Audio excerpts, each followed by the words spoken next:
my little intro. Okay. Hello, I am Tatev, and we're here at Rhizome DC's Takoma Park location in June of 2021. I'm honored to be talking with Bobby Hill, an organizer, a presenter, and a musician based in DC and DMV area. Is that? That's about right. And we're talking about memories and visions forward for this community of creators. And the format that this interview will take is oral history, which takes into account the humanity and subjectivity of our memory. So to really situate you in the center of this story, we'll kind of start at the beginning. So with that, if you don't mind, let's start with you telling me a little bit about who you are and where you come from. Okay. Yeah. Before you start, I just noticed. Can you do that for a second? Yeah. It doesn't change anything. Okay, there you go. Perfect. Start. Yes. Well, my name is Bobby Hill, Uh-huh. officially Robert Hill Jr., but Bobby Hill is what everybody calls me. I was born and raised in Washington, D.C., born at a hospital called Freedman's Hospital, which is basically just as it sounds. It was for freedmen back in the day. But Freedman's Hospital is where I was born and spent the first 11, maybe 12 years of my life in Washington, D.C. What do you remember? What was Washington D.C. like during this time? During this time. What stands out to you?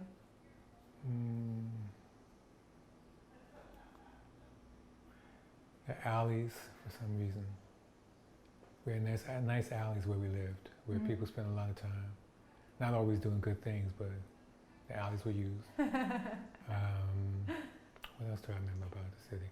I grew up around U Street, downtown, so that was the Black Broadway of the day, back in that day. So there was always a lot of activities going on around U Street. Always a lot of people, a lot of movement, music. The Lincoln Theater was on U Street. I remember the Lincoln Theater was the first place I saw an R-rated movie. It was a movie about Billie Holiday, Lady Sings the Blues, yes. And I was too young to go see it, but my aunt took me to go see it. And that was an awakening to the adult world at the age of 11. I mean, that was an R-rated film. They straight up got it R-rated, for real. So I got to see a lot. Got to see it. The music was strong. It's the first time I learned about Billie Holiday. First time I heard the voice and knew that it was an important voice. Yeah. So I remember U Street. That was a big part of my memories from back in the day. But we grew up off of New Hampshire Avenue. I should divvy it up a little bit. My mother was my mother was living on 3rd and Atlantic Street in Southeast DC when I was born. So that's the first place I lived in. And then we moved to a place called Mayfair Mansions, which is right off of New Hampshire, right off of New Jersey Avenue, I believe. But in between, we lived a lot of different places because my grandmother had different homes in DC. One home was right off of U Street. And that's where when we stayed there a lot, that's where I got to take in the U Street vibe. And another home was on 11th and T Street, which is on a block from Bohemian Caverns, which is where I presented music for about a decade or so. So there were early placements of me that became later placements as well for different reasons. What were you interested in at this time in your life? At this time, what were you like in school or musically? I was so-called pretty smart, but all that faded by 4th or 5th grade. You know, when you're all getting all A's and that changes real quick. I was. Was that the door closed? I mean, the window closed? That was the window just dropped. Yeah. Let me just open it. Well, I'm going to close one and then close again. I don't know, maybe if I do it. There you go, it won't close. Little air. Okay.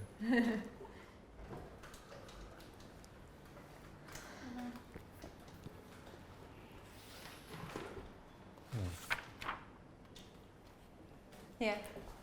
Forgot where I was. That was pretty disturbing. That A little song. bit. It was a good place too. Oh, I'm sorry. Hmm. Something is bothering me. I guess I was basically saying that though I was legally in those two places in Southeast in Mayfair Mansions, in between spent a lot of time in different places because my grandmother lived in different places. And when we lived in DC and left to go to Maryland, like a lot of people do, you use someone's addresses. Hope I'm just not. Use someone's addresses in DC to make sure you can still go to school in DC. Oh, So we were doing that. So I spent a lot of time in DC because I was going to school in DC, but then going back out to Maryland to live. So why were the schools in DC so prized? Was it? The school we went to, Powell Elementary School, was right off of 14th Street, and right around the corner from Cardozo High School. And for some reason, that was just a good area of the city. Those were good schools. You know, they were bad schools and they were good schools, and this was definitely a good school. Yeah. I was lucky to go there in elementary school. Very lucky to have gone there. But in terms of what I like to do, athletics. I was an athlete, a gymnast. Basketball was my main role, but I played baseball and football. Whatever could be thrown or caught, I did. Yeah, 59 born, so I guess it was in the early 70s when I was a youngster. Yeah. When I was 11, 12, 13, early 70s for sure. Yeah. And I think by the time I was in third, fourth grade is when we moved out to the suburbs. And that was real, because we were one of the first black families that moved out into the area where we moved. A whole chunk of us followed. Which area was that? It's called Glass Manor. Glass Manor. Glassmanor. It's right across the southeast border. So Southeast DC was real. I mean, in terms of, it's tough. They were tough kids in Southeast DC. And we were right across the line of that into what was the beginnings of kind of progressing into a different kind of life, not a city life as much, but more of a suburban life. So it was an important time living there, boy. Yeah. What was significant for you as a young adult about this move? Were your friends around? Did you have to build a new community of friends at this time? I did, and you build them quick. Yeah. Like I said, we were one of the first black families there, but before we blinked our eyes, there were a bunch of black families there. And so yeah, I had opportunities to get friends. One thing about Glass Manor, it used to be an Italian neighborhood, and some of that Italian element was still there, and they kind of ran the neighborhood in some ways. So there were fights and all that kind of stuff happening all the time. But a lot of that changed when my older brother, who was living in the Southeast area as well, came over to live in Maryland. And he was a really good fighter. So he kind of changed the dynamics between people in my community when he came over. Yeah. It really did. His name was Smiley. His name was Smiley. Yeah, Stephen Barge, but Smiley was his nickname. Why was he nicknamed Smiley? He laughed and smiled all the time when he was really young, and that name stayed with him. Yeah. Smiley, yeah. Is he around? Smiley's still with us. Stevie's still with us, doing well. Is he as smiley as before? He still smiles. You know, life is life, and you go through your challenges in life, which he has. Yeah. But he's cool. He's doing well. Yeah. My older brother, Stevie. Yeah. Not biologically. He's my older stepbrother, but still my older brother. Yeah. What were the activities that you and him were into? Me and Stevie? For the most part, I just tried to stay out of his way. Because he definitely was he had a streak about him. He had a streak about him. Stevie almost once tried to kill me by accident. Okay. Yeah, really strange. You know those toys, like cars, and you pull it to make whatever's inside of it kind of go, so the car can, when you put it down, it moves. Yeah. And Stevie pulled that, decided he wanted to use that to wrap around my neck. Oh my God. I'm here. There so, we go. So it's all good. Yeah. It's all good. And I'm sure he regrets that. I know he did. I know he did. Just when you're young, you don't know the extent. You know the extent of things when you get involved in them. Yep, indeed. Yeah. With Stephen Barnes, my older brother. So you were saying how you were involved in athletics. Were you involved in music at a younger age, or how did your interest in the arts develop? No, it's strange. I wasn't involved in music. I wish I had been. I took clarinet when I was in the 4th grade. Didn't enjoy it very much, didn't do it very well. And athletes was like right around the corner. So I devoted my time in athletics and never went back to the clarinet. Never went back to music in a serious sense until much, much later in life. Much, much later. Yeah. Yeah. So tell me about the next. What were the next developments for you? You've been in DC your whole life, you're saying. For the most part, I've never lived further than a mile or two outside of DC. Yeah, that's so it's basic. always DC or the DC suburbs. Yeah. And really close. Like I said, never far out at all. So how have you seen the city change over this past year, your lifetime actually? When I moved out of DC, I think that year was when it was as black as it ever was before it started, changing. And I think that was like 89% black community or something like that, 89, 86, some 80 number. I remember reading about that in a book.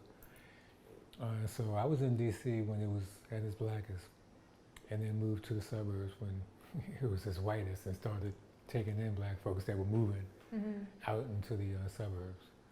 So I guess I went through those two scenarios. Yeah. What was bringing folks out of DC into the suburbs? Let me think about that. There were housing opportunities in a different kind of way. There was space. There was trees. It wasn't the tight city that you were. Did you like nature at this time? Where I went to school, Powell Elementary School, was blocks from Rock Creek Park. Oh yes. So it was there. We were always there. And didn't think about liking it. It was just there. As a kid, of course, you just know. Cool. Let's. Since we're talking about DC and how it's changing, if you can tell me a little more, maybe some of the current changes and how you see it, maybe in the music scene and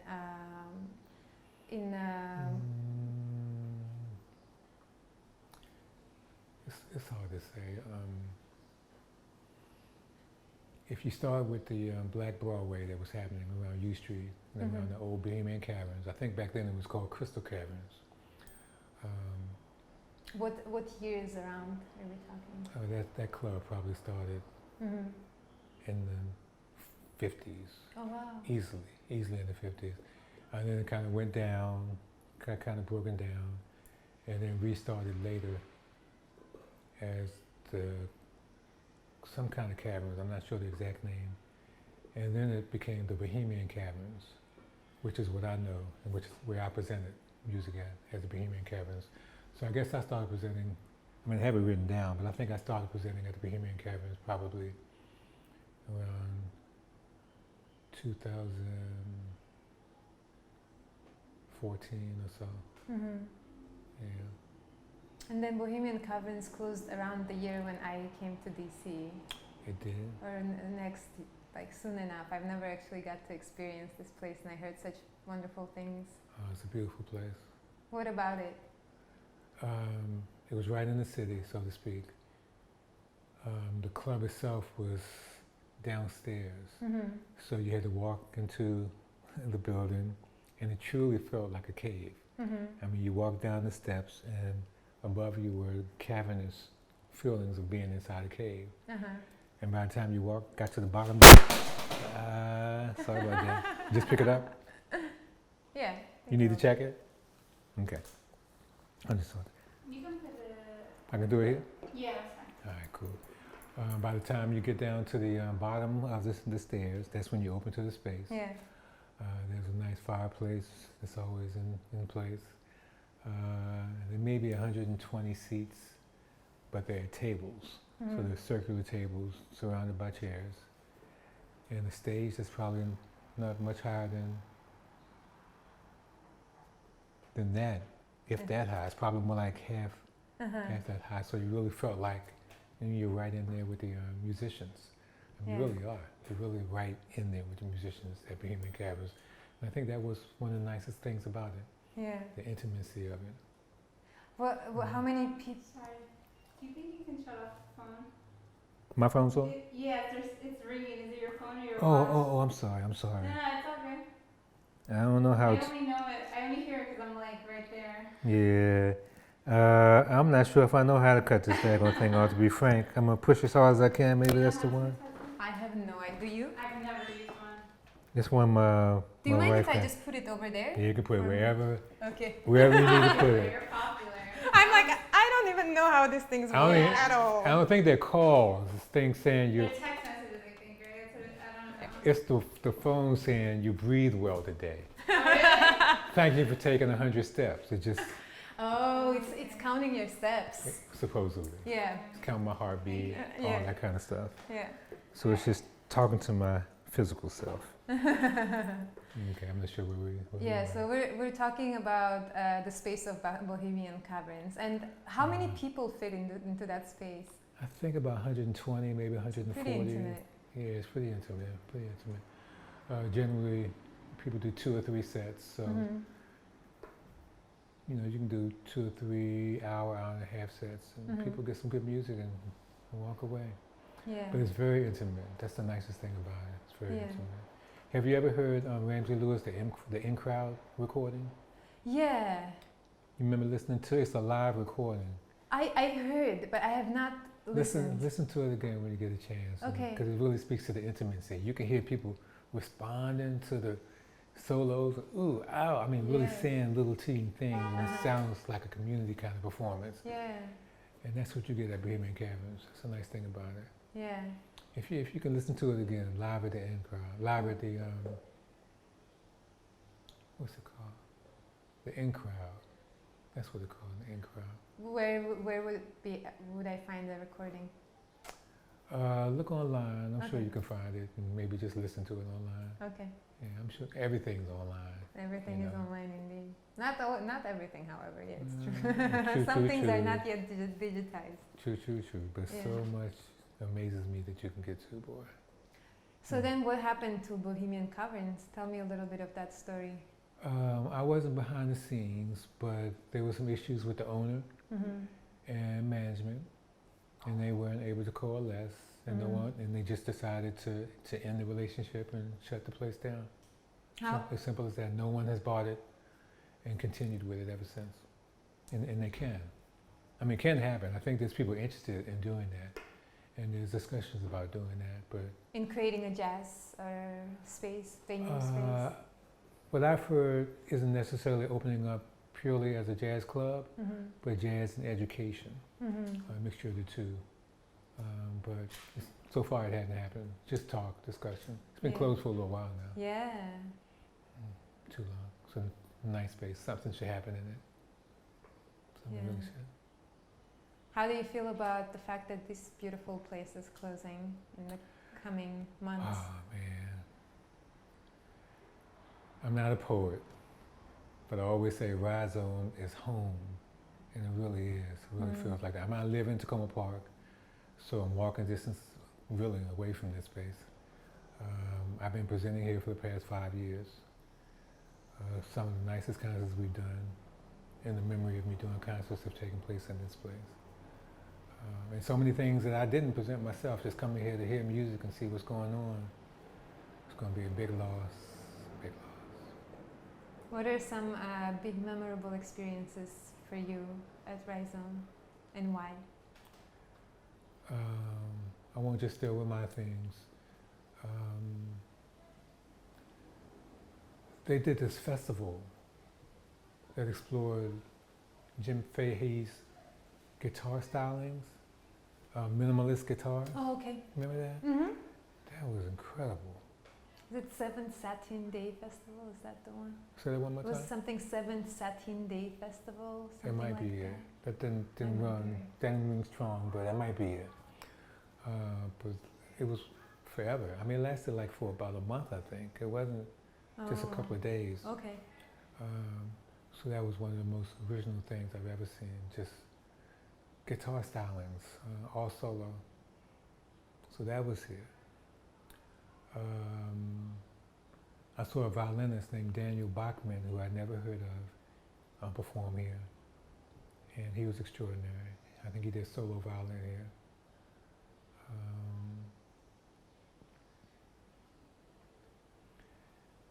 I've done quite a few things here myself that I'm quite proud of, that are a little different. One being this pianist from Japan called Satoko Fuji. She's really the top pianist on the scene today. And she has a quartet in which she plays, instead of playing piano, she's playing, what's it called? Accordion. She plays accordion in this quartet.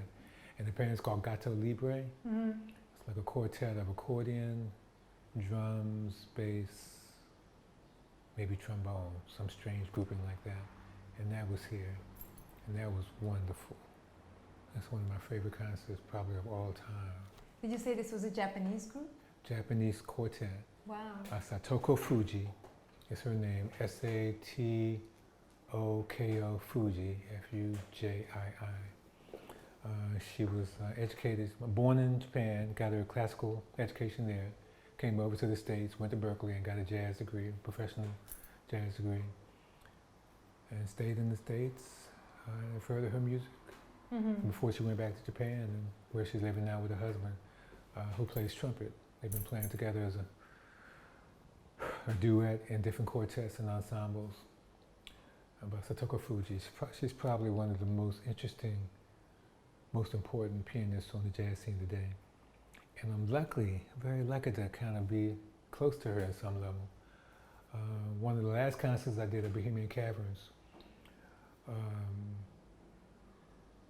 was with Satoko Fuji, and she was recommended by someone else that I tried to get, and they said, I can't do it, but you got to do this pianist. She's so nice, you really need to have her. And I got Satoko Fuji to perform at Bohemian Caverns the last 1 or 2 years I was there. And we've maintained a relationship of performance and friendship ever since. I did here at a place right across the street called Takoma Park. It's a recording studio that has a performance space called Alley World. And I presented Satoki there in another quartet, other than here, in Bohemian Caverns. So these 3 places are the times I've gotten to present her. And she's from Japan and never comes here. Yeah. And she performs for me because a nice relationship was developed over time. Short period of time, but developed quickly over time. It's a very nice thing about Would you say that those kind of close-knit relationships are kind of the core of this community of improvisers and creatives, or what's the glue? They're the core. They're the core of improvising communities, for sure. And when you have a home-based place like Takoma Park, it's a lot easier to do. Yeah. The first place we performed was called Sangha, Sangha, literally half a block right down the street. And Transparent Productions spent probably our first, a decade or so there. Then that Sangha closed down, and right where the radio station I'm at now, WOWD, is, was the second Sangha before it became other things, including a radio station. So it's kind of nice to be doing radio in the space that was Sangha as a performance space. But yeah, Sangha's done some nice work in Takoma Park, and I'm really happy to be lucky to be a part of what they've done. But it does speak to the whole community thing. I think Sangha was called a performance space and community center. That was in the label, in its naming, community center. And that's what it was. It wasn't just presenting our music. They were doing educational things, artwork was being done and presented there. A dance, occurred in that space. There was yoga sessions happening in that space. It truly was a community space, and music was a part of it, which we were happy to be part of the music. Yeah. What was the beginning of you getting involved in this music scene here in DC?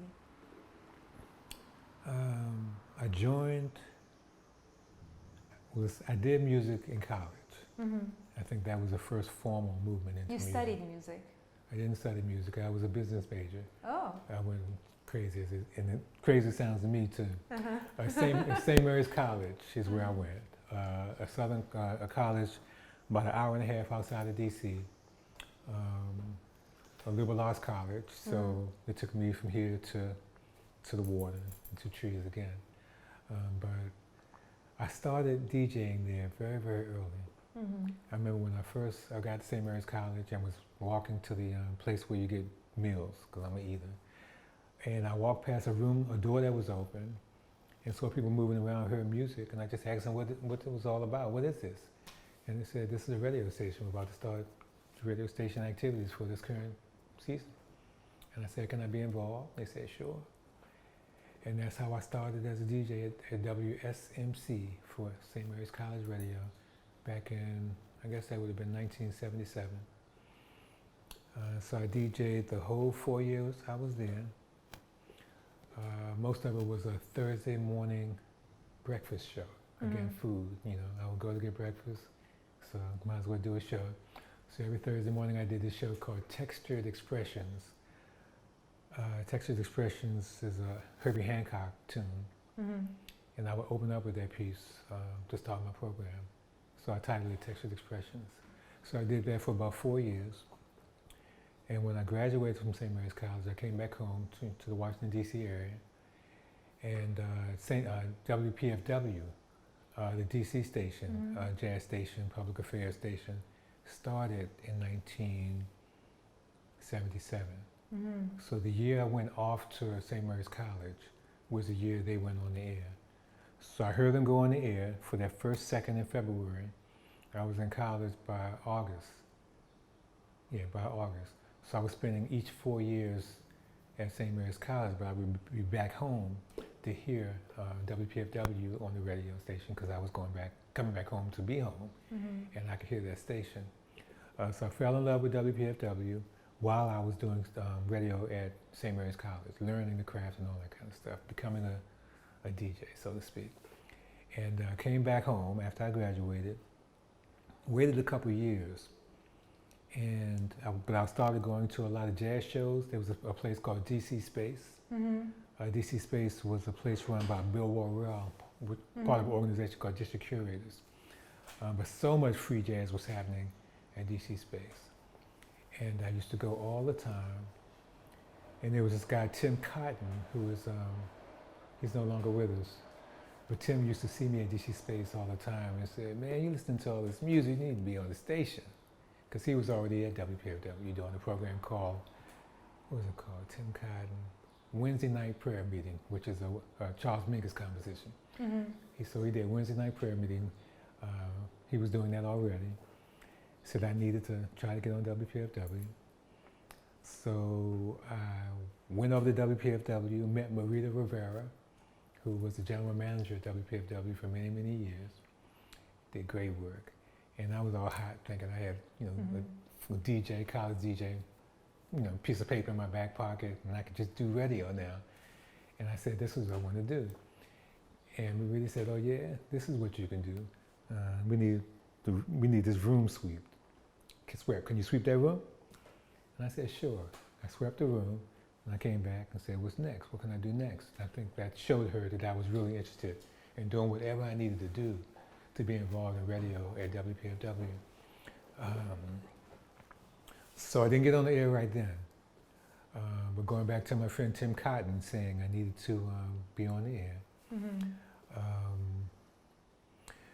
Tim had me meet Bob Tyner, who at that time was the program director at WPFW. I met Bob, and we talked, and Bob introduced me to, wow, these people. Fish Middleton. who is a classic figure in DC Jazz and WPFW as well. But he had me meet Fish. I think Fish at the time was the music coordinator. Bob Tyner was the program director. Met them both. They were okay with me. So I got on the air right away. My first show was a Sunday show. It wasn't even a show. They asked me to sub for this guy who had a Sunday show called Stolen Moments. I wish I could think of his name, but I can't. But he was going to be off for a month.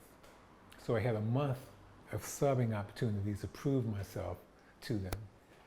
And I was on for a month, and they asked me right away. They asked me to come back. So that's where I started my full-time gig, so to speak, a regular weekly program on WPFW, which I did from, I guess that was I graduated from St. Mary College in '81. In '83, I started at WPFW. So I was from WPFW from 1983 for the next 33 years until I came. Oh my God. Yeah, long time. Every week? Every week. My first show was from 2:30 a.m.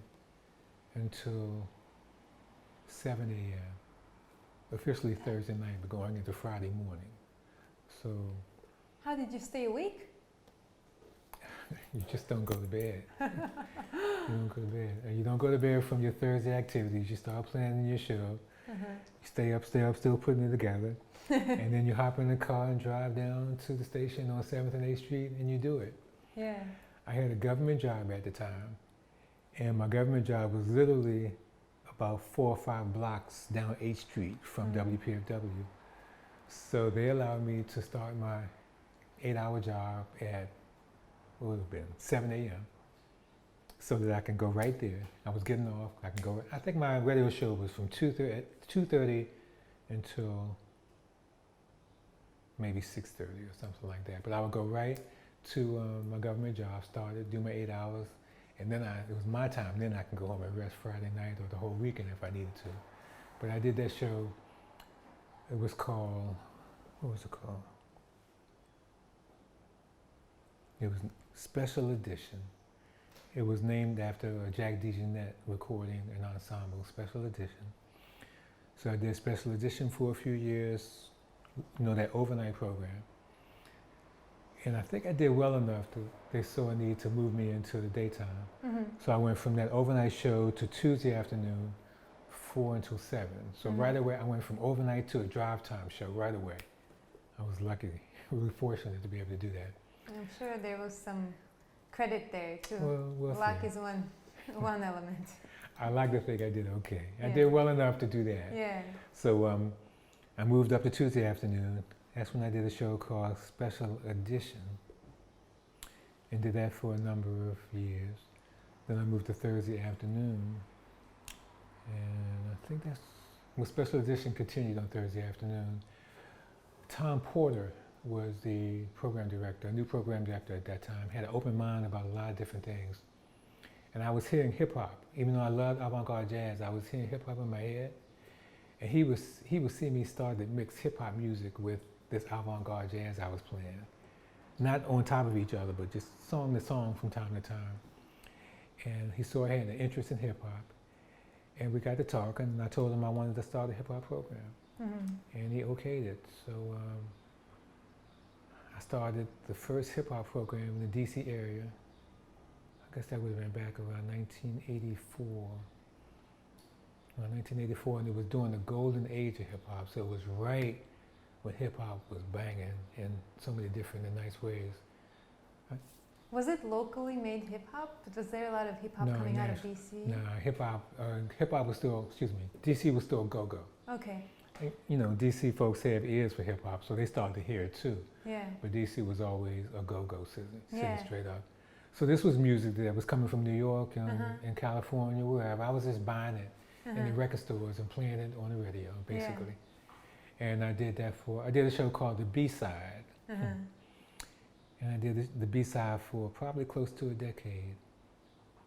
And it was this area. Close to a decade. Close to a decade. So what was B-side? What kind of music were you presenting then? B-Side was kind of I won't say a free jazz version of what I do with jazz, Mm. but it wasn't hip hop that you would hear on the radios, on the radio, so to speak, or it wasn't what everybody heard all the time. It was more creative, underground hip hop. That's the kind of stuff I did. I would do the classics too, but creative underground hip hop. One thing I was proud of, Public Enemy, of course, came into being when I was doing hip hop on WPFW, doing this show called The B-Side. And I started doing a show called Bring the Noise, which was all instrumental Public Enemy. No lyrics at all. And if you buy all these 12 inches, there's a vocal version and an instrumental version. And I bought all their music, so I had tons of instrumental versions. And the B-side grew from an hour of instrumental Public Enemy to 2 hours of instrumental Public Enemy, ultimately to the whole 3 hours that I was on the air. Nothing but instrumental Public Enemy. That's one of the most proudest things I have of myself, of being in the hip hop world. It was just very different, a very different approach to the music. I had an opportunity to interview Chuck D in a piece that I wrote for the Washington Post that I'm so proud of as well, because that was right at the point when Public Enemy had been around for a while and people started questioning their value. I mean, is Public Enemy, are they still here? Do we still need them here? So it was an opportunity to speak to Chuck D and him talk about, we need to be here and why. It was a really important article for the music and for Chuck D and for Public Enemy. Very proud of that. But that kind of came through PFW, it came through me doing this program called The B-Side and sharing hip hop music and sharing the music of Public Enemy. So, Can you tell me a little more of what you think the role of radio stations such as WPFW, and you're now presenting at WOWD, I might be, how do you say that? What is it? WOWD. Yes. Wowdy. Wowdy. Wowdy Radio, that's who we are, Wowdy Radio. Wowdy Radio.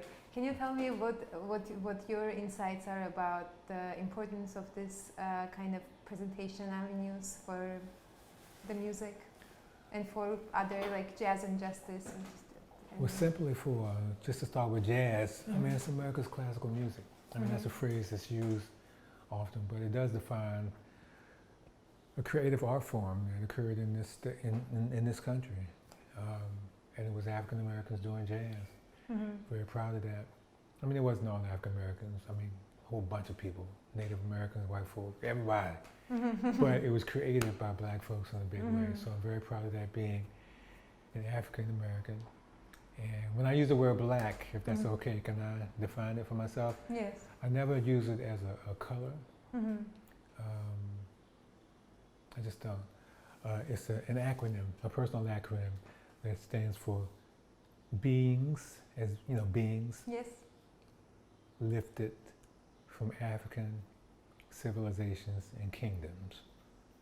Yes, that's my acronym for black. To remind myself, it ain't just a color, it's about this thing. We were lifted, we were stolen to become these folks in this country that we call black now. I just want to share that. I like that acronym. Beings beautiful. lifted from African civilizations and kingdoms. Sometimes I say looted, but that sounds mean, so I say beings I like the lifted, but I don't know. Yeah, who did Either the one lifting? works. Either one works. Yeah. Lifted or looted, Yeah. but that's what I mean when I say black. Yeah. I'm not sure how I got there. I'm glad I went there, but I'm not sure what took me there. Pathways, neural pathways, they go in all directions, rhizomatically. I'm telling you. What was it? We were talking about the radio station. Oh, the radio station. And the kind of content that is being presented through. Oh, jazz always, creative content coming out of PFW, so that was important. But PFW was also public affairs, and some of the strongest, most progressive, most hardest hitting, wake up and listen kind of public affairs you can think about hearing anywhere. It was very progressive, very leftist. Some would say Marxist in some ways. I mean, it was mean-spirited in terms of needing to retaliate against what was coming at folk in the world, particularly black folk in the world, progressive folk in the world. So PFW was a very, very important station. It had so many talented people come through the station, both on the public affairs and the music sense. You know, names that go down in history in terms of DJing in Washington, D.C.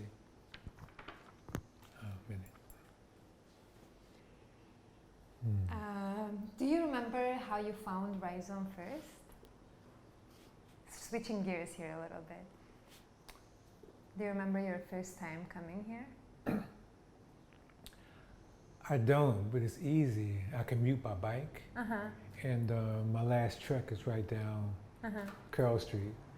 So I probably heard something once and just rode over, listened, paid attention more, and continued paying attention. Somehow I met, at the time, I don't think it was, Lane was here, Yeah. but I think Steve Korn, it was Steve Korn at the time. He was the first person I met here. And I was looking for a space. Bohemian had closed, and I was floating around Atlas Theater and a few other places wherever I could find a stage to do some things. And I hated that random movement again, because I moved away from that by being a sangha in different places for longer periods of time. But talked to Steve. Steve was down with it, so first concert we did was guitarist John Paul Borelli's solo, and that blew the roof off. People came from, I mean, the place was full. We honestly weren't paying attention to any kind of limits on the number of people that could be here. There was just people all over the place. And it went well, and I said, this can do. And I decided to make this my home, and it has been, I guess I should say has been, because it still is now until Rhizome closes, but it has been ever since. Is this, so when you started presenting here, this was with Transparent Productions? It was with Transparent Productions, yeah. Can you tell me about how Transparent Productions formed first, so we can bring Sure. Transparent Productions formed in 1997. Yeah. It formed out of, I think there were 4 or 5 programmers, DJs on WPFW at the time. 1997 was when District Curators, headed by Bill Warrell again, was starting to move out of presenting at DC Space and other places. We knew that. We were close friends of Bill Warrell. We knew that time was about to end. He was about to do his last festival. He did festivals in the spring every year. He was about to do his last festival, and the five of us got together. Larry Applebaum, who does a show called Sound of Surprise on WPFW. My good friend Herb Taylor, who did a program on WPFW called Old and New Dreams. Another good friend, Thomas Stanley, who I got to WPFW, who did, I'm not sure what this program was called. He said all kind of interesting names for his program. So Thomas Stanley, Herb Taylor, Larry Applebaum, myself, and Vince Cargettis was another person that somehow we met, but he wasn't at WPFW. And we sat over in one of our houses somewhere and decided that we were going to do this thing. And we were going to do it and not take a dime. We were going to do it just because we simply loved the music.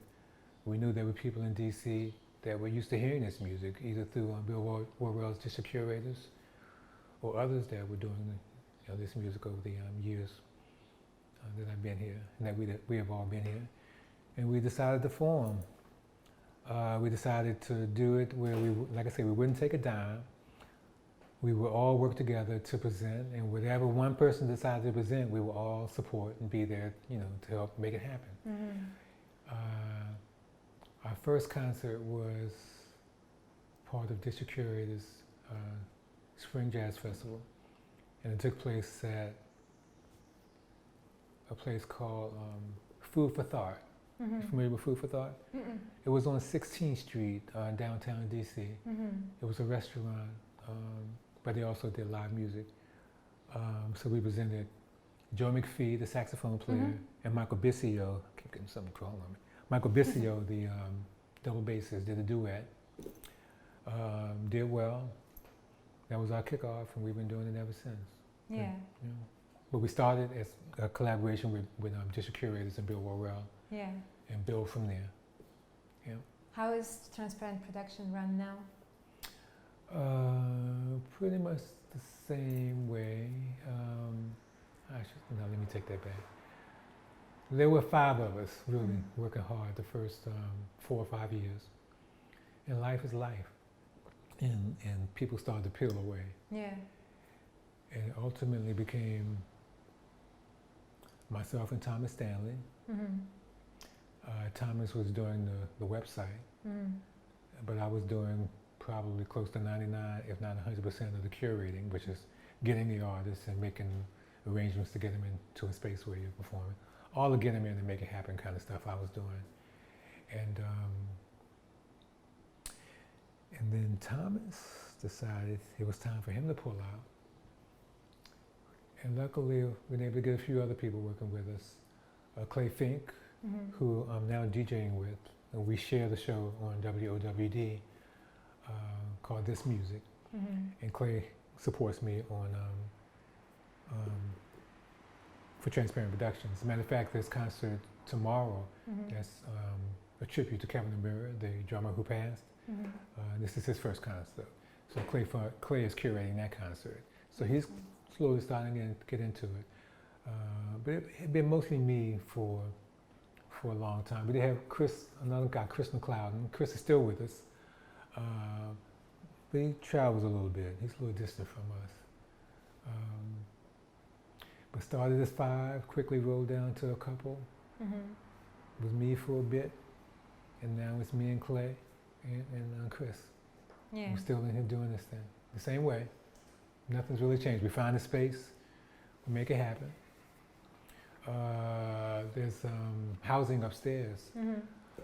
So one benefit about Rhizome is that if they need to stay overnight, you could put a mat down in the rooms. It's real nice rooms with this painting on the walls and that kind of stuff. Yeah. And they can chill and hop up the next morning and head to New York or wherever they need to go next. So that's a really nice thing about Rhizome as well. All kind of places to eat. You really are right in the community. Yeah. It's beautiful.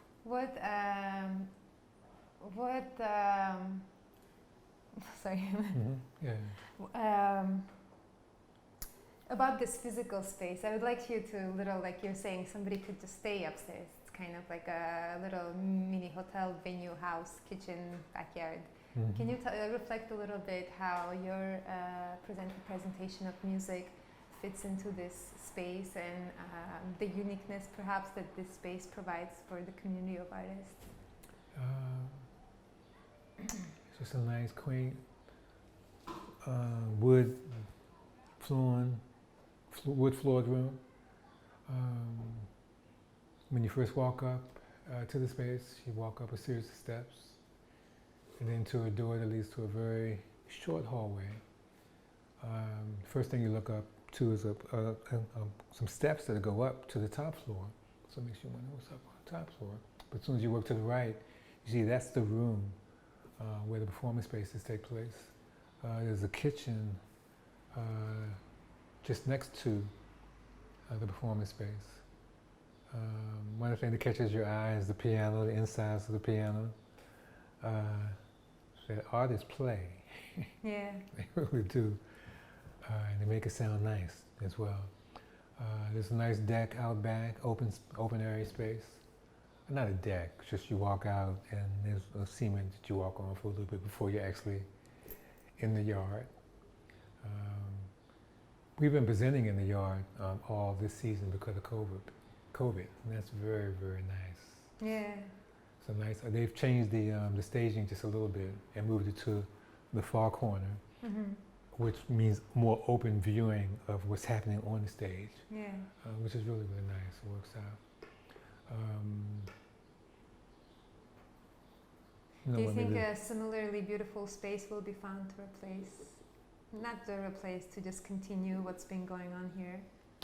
There are many beautiful homes in Takoma Park. If somebody wants to give up their home, Yeah. knock a wall or two down and make it a space for performers, Yeah. we'd be honored. I don't know. I'm not, I present here, and I help out as much as I can. Yeah. But I'm not really involved in the business side Yeah. of what's happening with Rhizome, so I don't know what's really going on with that. Yeah.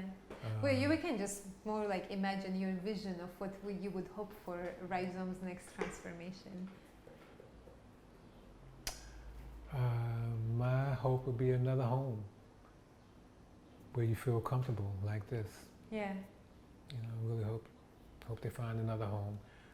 There's so many performances that take place at people's homes in Takoma Park. Maybe someone will want to do more long-term events. Yeah. But they occur all the time. There's a place, maybe a couple of, 20 or 30 feet from a Seekers Church. Mm-hmm. Seekers Church would be a nice place for Rhizome to transition to. What is going on in that space now? Seekers Church does events, discussions, some political events, political discussions. They have music there as well. It really is a church. I mean, this, Wow. with pews and that kind of thing. Acoustics must be nice. Gorgeous, Yeah. gorgeous. But they do their own thing. It would be wonderful if Rhizome could collaborate with Seekers Church. It would still be in DC. Yeah. It would still be across the street from the subway, which is really nice for patron access. Yeah. It would still be in Takoma, DC. It wouldn't be in Takoma, Maryland, but they aren't in Takoma, Maryland now. It would be in Takoma, DC again. So that would be my vote. Seekers Church.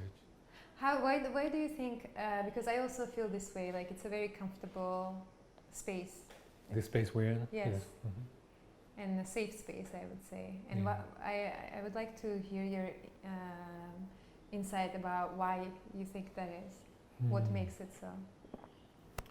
Well, Takoma Park is a safe space to begin with. Yeah. And then you get Rhizome tucked right in the corner of Takoma Park. Not next to roads, really. Not next to, it's kind of off the business Yeah. stuff that's happening here as well. So it's in Takoma, but kind of tucked nicely away from even the things you might not like about Takoma, like streets and cars and businesses. How do you, everything's dropping. Yeah. How do you feel that that this space fits into the music scene in the city or in the DMV at large? How does it fit? Yeah. What kind of a niche does it fill, or are there similar spaces? How is Rhizome different? I haven't been to all the other spaces. I'm sure they would say that they do this and they do that. But the range of musical offerings that happen here at Rhizome is just incredible. Yeah. And it's all on low-end, independent things. And then sometimes they get some big guys that want to come here and do things. So Yeah. it's just an amazing space. It really is. I hate using that word all the time. I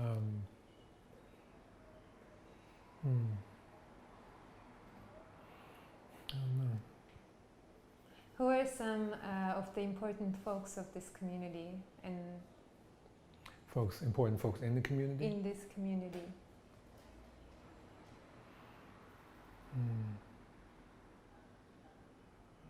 It's In good. your experience? Just good people in Takoma Park, just Yeah. that do good work for the arts and for the community. Yeah. I mean, at WOWD, beyond the different programmers, we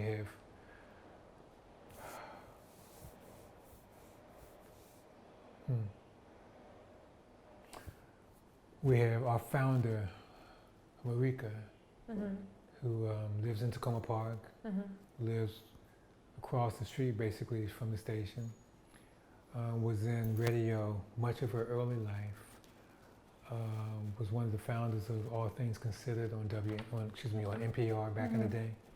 So she's got radio experience. I think she started the station in Alaska before she came back home to take advantage of an opportunity to apply for the license here at WOWD. So Yeah, incredible lady. I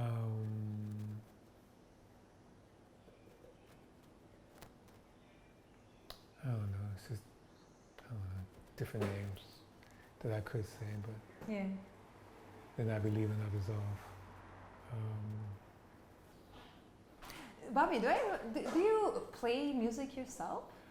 No. I mentioned the little recorder clarinet stuff Yeah. in elementary school.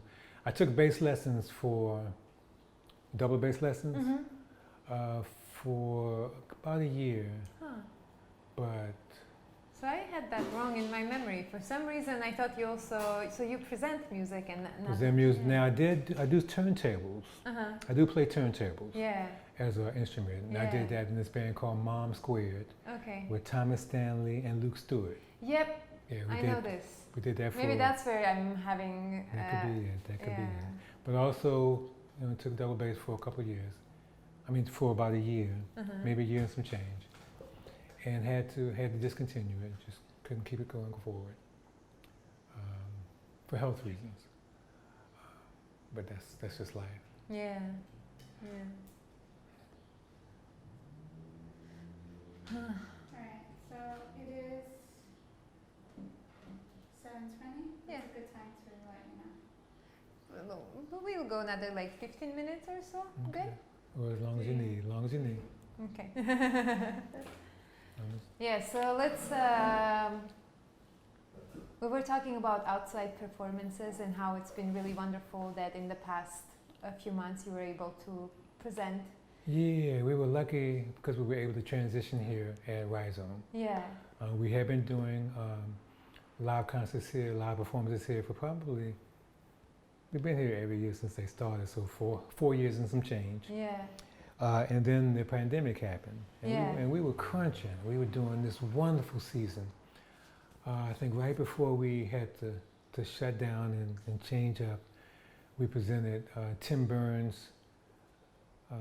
Excuse me, can I look at the? Yes, I'm gonna of look at course. it and put my specs on so I can see, because I can name the whole, name it a little better. But here we go. Here we go. Where we at?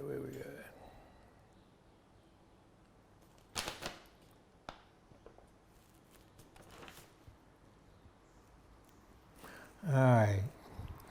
Kaze is another ensemble that Satoko Fuji's in, the Japanese pianist. So on Yeah. Kaze, she plays accordion. Oh, wow.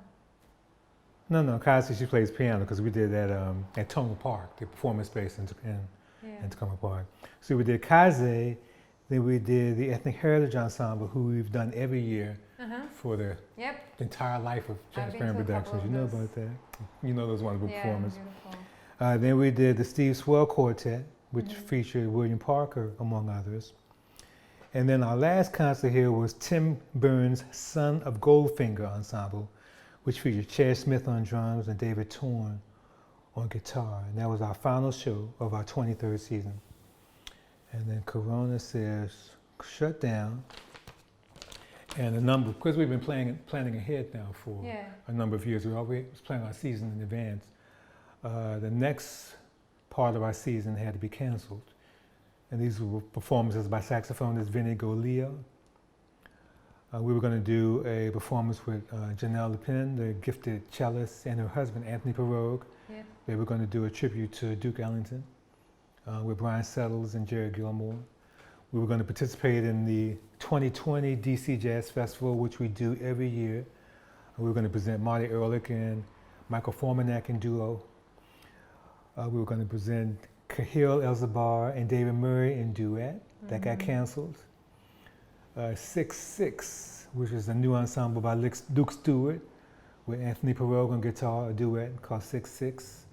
We were going to present pianist Matthew Shipp and saxophonist Ivo Perlman in duet at Takoma Park, the performance space right down the street. Stefan Crump's Rosetta Trio. And then we're going to present Jason Carroll Wong's Human Rights Trio. So that was the season that got all canceled. Bunch of good stuff. Wow. Luckily this year we decided we were going to continue to present outdoors. Uh-huh. And our first concert was Faye Victor's Chamber Trio, that's vocalist Faye Victor, along with Marika Hughes on cello and Darius Jones on reeds. And our last concert outside as well was the Tomika Reed Joe Morris duo. And the nicest thing about both of these concerts, our first concerts outdoors, is that both of those were sold out, which is a beautiful way to start a new season. Yeah. Not the same night, one concert here, one concert there. First two concerts sold out. Yeah. So we're very happy about that. Yeah, and I hope it continues to be that way. I hope so too. Hope so too. I think people are deprived of music. Deprived of, is that the right word?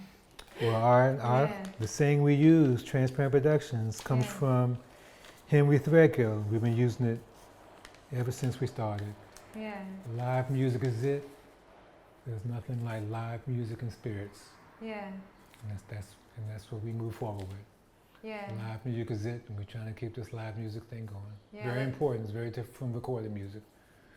Very different. Yeah. Original spirits, definitely.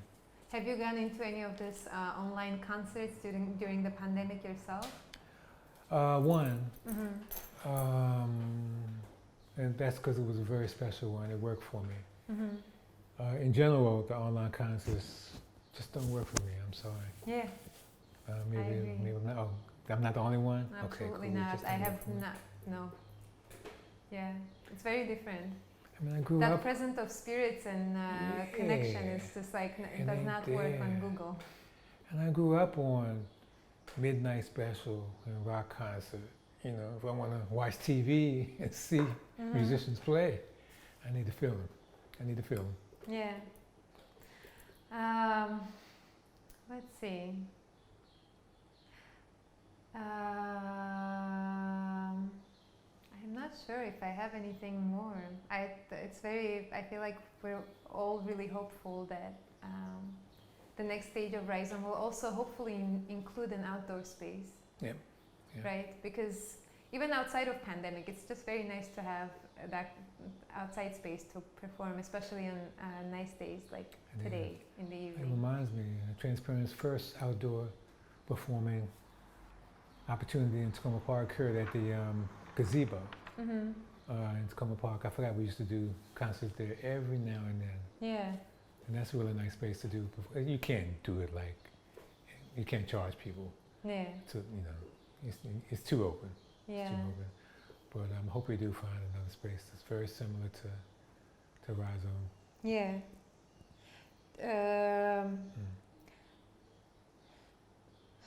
Just give me 1 second. Sure. Trying to see if we haven't covered any of this. Okay, so maybe just as a little bit of a reflection on the challenges for this kind of arts in DC, maybe a little reflection on inequities and financial challenges present. Like you were saying, it would be nice to present in the gazebo, but probably difficult to charge. And I know that from reading about transparent production that you volunteer a lot of your time and to make sure that artists actually get paid. If you could reflect a little bit on some of these challenges, that would be great. Transparency challenges are simple, and because of the way we do things.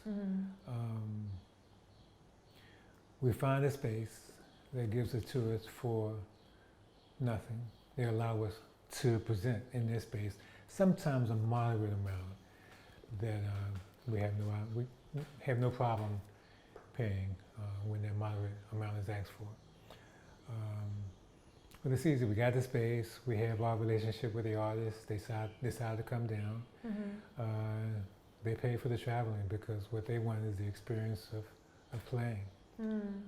So we aren't paying for them to come up and down. Every now and then we'll come out of our pockets if it's something that we want to make happen. But not often do we do that. The artists, they take care of that part of it. And the experience is memorable enough for them that they keep coming back. Yeah. Keep coming back. It's amazing that these artists continue to come back year after year after year after year. Yeah. And that's year after year after year after year after year for here, but thinking of Transparent for the whole life of us, man, 24 years, 25 years. It's kind of wild. Yeah. But we really aren't giving up much. I mean, we give up our time and our energy. We aren't coming out of our pockets too deep at all. Yeah. It's really the artists giving up their time to present their music. Yeah. What has presenting here at Rhizome, how has it benefited you as a cultural organizer? And how did your organizing and the kind of, in your opinion, music and performances that you brought here benefited the community, the Rhizome, people who come here, come around?